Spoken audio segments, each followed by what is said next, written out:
ఈ T20 world కప్లో త్వరలోనే ఇండియా మరియు వెస్టిండీస్ల మధ్య జరిగే మ్యాచ్ ఫైనల్లు తలపిస్తోంది. ఏ టీం గెలిస్తే అది సెమీఫైనల్స్కు వెళ్తుంది కాబట్టి ఈ విన్ ఇప్పుడు రెండు టీమ్స్కు తప్పనిసరిగా మారిపోయింది. ఇక ఈ మ్యాచ్లో ఎవరు గెలుస్తారు అనే విషయం గురించి సోషల్ మీడియాలో ఇప్పటికే పెద్ద ఎత్తున చర్చ నడుస్తోందగా వెస్టిండీస్ కెప్టెన్ షాయ్ హోప్ టీమిండియాతో మ్యాచ్ గురించి, ఇండియా టీ20 మాజీ కెప్టెన్ రోహిత్ శర్మ గురించి కొన్ని సంచలన కామెంట్స్ చేశాడు. దాంతో ఈ మ్యాచ్ ఇప్పుడు ఇంకా ఇంట్రెస్టింగ్గా మారిపోయింది. అయితే రోహిత్ శర్మ గురించి వెస్టిండీస్ కెప్టెన్ అసలు ఏమన్నాడు? టీమిండియాతో మ్యాచ్ వెస్టిండీస్కు అంత సింపులా? ఇప్పటి వరకు వెస్టిండీస్ ఎన్నిసార్లు వరల్డ్ కప్ గెలిచింది? ఈడెన్ గార్డెన్స్లో ఈ మ్యాచ్ ఎలా జరగబోతుంది అనే అన్ని విషయాలను ఈ వీడియోలో తెలుసుకుందాం. ఇండియా సెమీస్కు వెళ్లాలని మీలో ఎంతమంది కోరుకుంటున్నారో కామెంట్ చేసి వీడియోని చివరి వరకు చూడండి.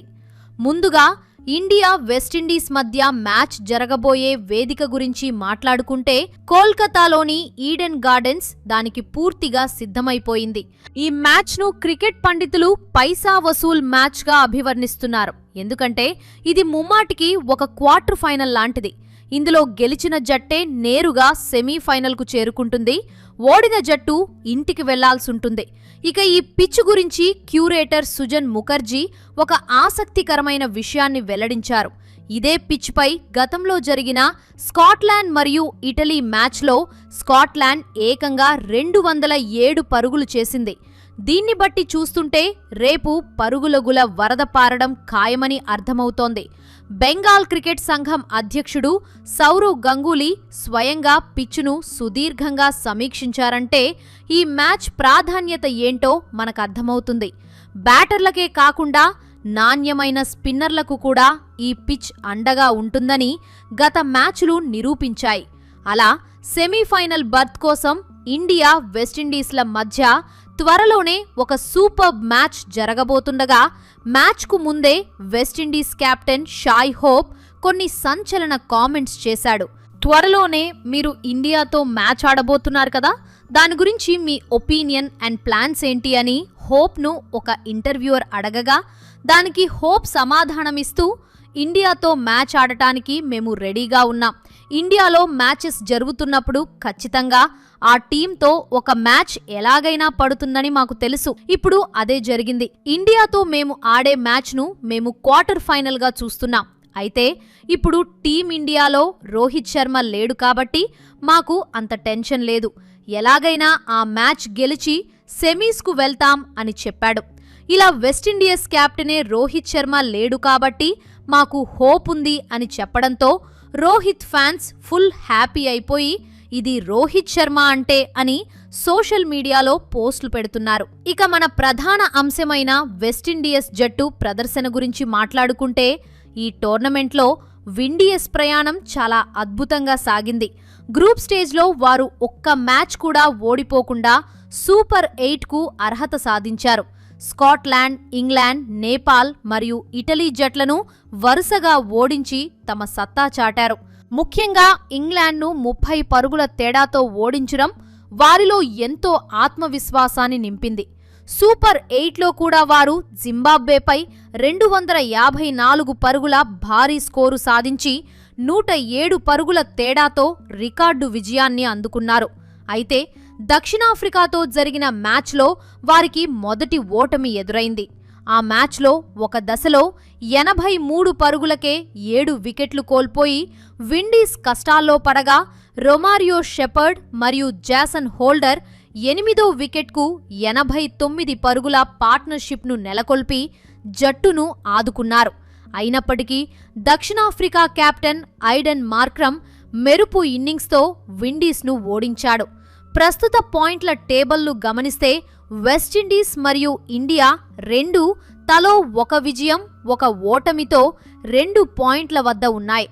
వెస్టిండీస్ నెట్ రన్ రేట్ +1.791గా ఉండగా ఇండియా నెట్ రన్ రేట్ -0.1గా ఉంది. కాబట్టి సీనారియో చాలా సింపుల్. ఆదివారం జరిగే మ్యాచ్లో ఎవరు గెలిస్తే వారు 4 పాయింట్లతో సెమీస్కు వెళ్తారు. ఓడిన జట్టు 2 పాయింట్లతో ఇంటికి వెళ్తుంది. ఒకవేళ మ్యాచ్ వర్షం వల్ల రద్దయితే మాత్రం మంచి నెట్ రన్ రేటున్న వెస్టిండీస్ సెమీస్ చేరుకుంటుంది. కాబట్టి ఇండియా ఈ మ్యాచ్లో ఖచ్చితంగా గెలవాల్సిన పరిస్థితి నెలకొంది. ఇక team India star finisher Rinku Singh జీవితంలో ఒక తీరని విషాదం చోటు చేసుకుంది. తన తండ్రి కాంచన్ సింగ్ క్యాన్సర్తో పోరాడుతూ శుక్రవారం గ్రేటర్ నోయిడాలోని ఒక ప్రైవేట్ ఆసుపత్రిలో కన్నుమూశారు. తండ్రి మరణ వార్త వినగానే రింకు హుటాహుటిన చెన్నై నుంచి తన స్వస్థలమైన అలీగర్కు చేరుకున్నాడు. కన్నీళ్లను దిగమింగుకుని తన 4 అన్నదమ్ములతో కలిసి తండ్రి పాడె మోసి అంత్యక్రియల కార్యక్రమాలను పూర్తి చేశాడు.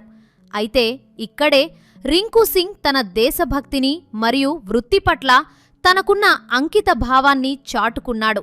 పుట్టెడు దుఃఖంలో ఉన్నప్పటికీ వెస్టిండీస్తో జరగబోయే అత్యంత కీలకమైన మ్యాచ్ కోసం తిరిగి జట్టుతో చేరాలని నిర్ణయించుకున్నాడు. ఒక ఆటగాడికి తన తండ్రిని కోల్పోవటం కంటే పెద్ద దెబ్బ ఏదీ ఉండదు. కానీ రింకు మాత్రం తన వ్యక్తిగత బాధ కంటే దేశం గెలవటం ముఖ్యమని భావించాడు. ఈ టోర్నీలో ఇప్పటి వరకు రింకుకు పెద్దగా బ్యాటింగ్ చేసే అవకాశం రాలేదు. కేవలం 24 పరుగులు మాత్రమే చేశాడు. కొన్నిసార్లు అతన్ని 8వ స్థానంలో పంపడం కూడా అతని ప్రదర్శనపై ప్రభావం చూపింది.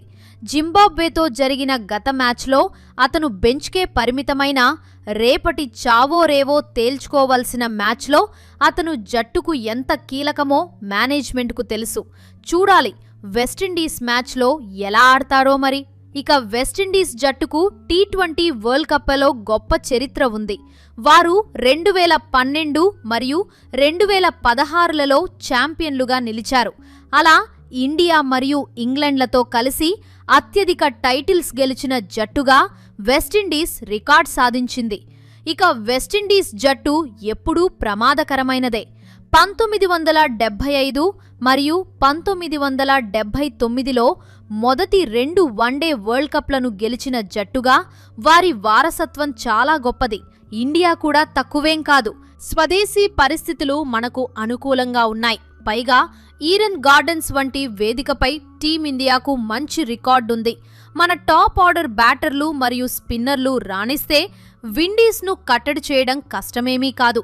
కానీ టీ20 క్రికెట్లో ఏ క్షణంలోనైనా ఫలితం మారిపోవచ్చు.